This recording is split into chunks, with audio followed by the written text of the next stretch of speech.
Ito ay rated SPG. Striktong patnubay at gabay ng magulang ang kailangan. Maaaring may masiselang tema, lengguwahe, karahasan, sexual, horror o droga na hindi angkop sa mga... Handa na nga itong si Jeff na ayusin nga pagkakamali niya sa mag-ina niyang si Daisy at si Tetay. At paninindigan niya na nga ang pagiging ama niya dito kay Tetay. Subalit may kinakasama nga itong si Daisy na adik at nang malaman nga ng kinakasama ni Daisy na aalis nga ito, kaya naman nga't mag-aamok ito.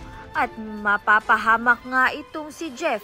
Subalit to the rescue naman nga itong Tito Noah niya. Subalit si Noah nga ang napahamak dahil nasaksak nga siya. Mangiyak-ngiyak nga itong si Velma nang makita nga niyang nasaksak itong si Noah dahil hindi niya na raw kaya na mawala nga itong si Noah. Makaka-recover naman nga itong si Noah at sa pagkakataong ito ay sasagutin na nga ni Velma itong si Noah. Sa kabilang banda naman nga nangungulila pa rin nga itong si Colleen sa kanyang ama na si Manuel dahil gusto niya pa rin nga itong kitain. Samantalang nalaman na nga ni Jessica ang katotohanan dahil brainwash nga siya ng kanyang ina na si Hazel. Kaya naman nga't naglayas nga ito. Nag-alala naman nga itong si Manuel para nga kay Jessica. Kaya naman nga't yan at iba pa ang dapat nating pakaabangan. Maraming salamat sa iyong panunood.